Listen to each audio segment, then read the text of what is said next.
శ్రీరామ జన్మభూమి ఆందోళన 1990లో ఉధృతంగా నడిచేటటువంటి సమయాన నేను కాలేజ్లో స్టూడెంట్, ఇంటర్మీడియట్ ఫస్ట్ ఇయర్ స్టూడెంట్ని. ఓకే. డెక్కన్ క్రానికల్ పేపర్ చదివేటటువంటి అలవాటు ఉంది నాకు.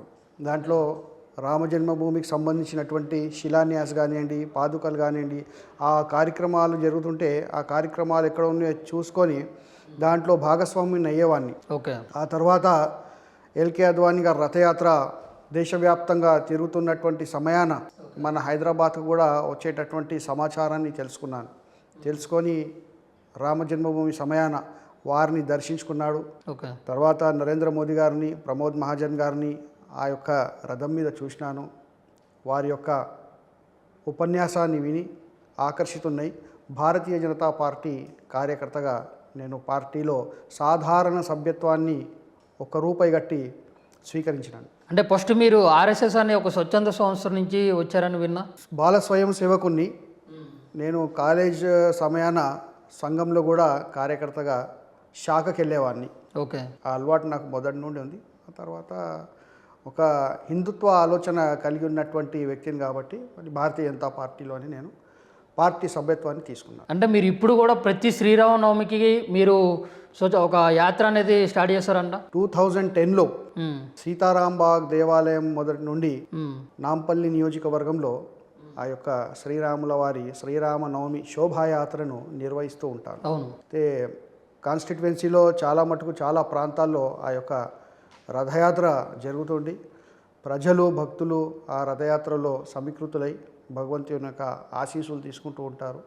చాలామంది పబ్లిక్ శోభాయాత్రలో ప్రజలు పాల్పంచుకుంటారు. ఇప్పుడు ఈ శోభాయాత్ర మీరు రాజాసింగ్ సేమ్ ఇద్దరు ఒకే టైంలో స్టార్ట్ చేస్తారా? ఆయన కూడా అదే సంవత్సరం స్టార్ట్ చేసి, నేను అదే సంవత్సరం స్టార్ట్ చేసిన. ఆయన గోషామైల్ నియోజకవర్గంలో ఆయన రథయాత్ర జరుగుతుంది, నేను నాంపల్లి నియోజకవర్గంలో తిప్పుతాను. సరే, మీరు నాంపల్లి టికెట్ కోసం మీరు ఎంతో కాలంగా వెయిట్ చేశారు. వెయిట్ చేసినట్లు మీకు చివరిగా ఒక అవకాశం వచ్చింది. మరి మీరు ఎందుకు ఓడిపోయారు? ఓడిపోవడానికి గల మీ ఓటమికి గల కారణాలు ఏంటి? ఓటమికి గల కారణాలు ఏమిటంటే అక్కడ ఉన్నటువంటి మజ్లిస్ పార్టీ. ఓకే.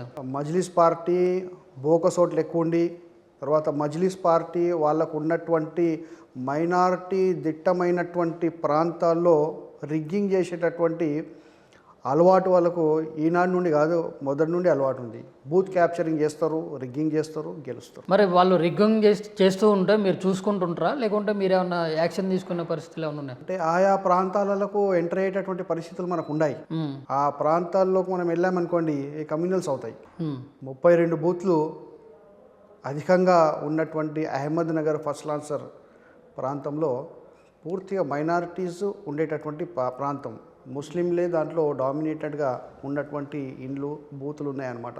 అక్కడికి మనం వెళ్తే వాళ్ళు రాళ్ళు రువ్వడం కానీ, పత్రంబాజీ చేయడం కానీ, అన్నెసరీ కమ్యూనల్స్ మనం క్రియేట్ చేసిన వాళ్ళం అవుతామని చెప్పేసి అక్కడికి ఎంటర్ కామన్నమాట.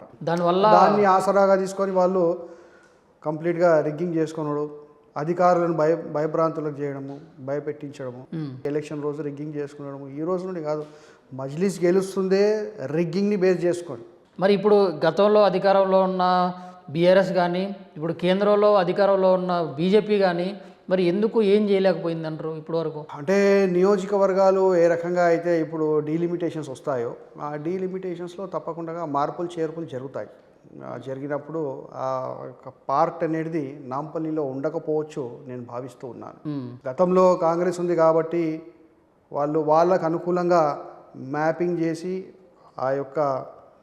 ఆ పార్టీని, ఫస్ట్ ఆన్సర్ పార్టీని దీని లోపల కలుపుకోవడం జరిగింది. ఓకే. అలా కాకుండా ఇప్పుడు స్వచ్ఛందంగా ఏదైతే ఎలక్షన్ కమిషన్ ద్వారా అయ్యేటటువంటి మ్యాపింగ్కు అనుగుణంగా న్యాయబద్ధంగా మ్యాపింగ్ అవుతుంది కాబట్టి దాని లోపల ఈ యొక్క నియోజకవర్గంలో నాంపల్లి సపరేట్గా అవుతుందని చెప్పేసి ఆశిస్తున్నాను.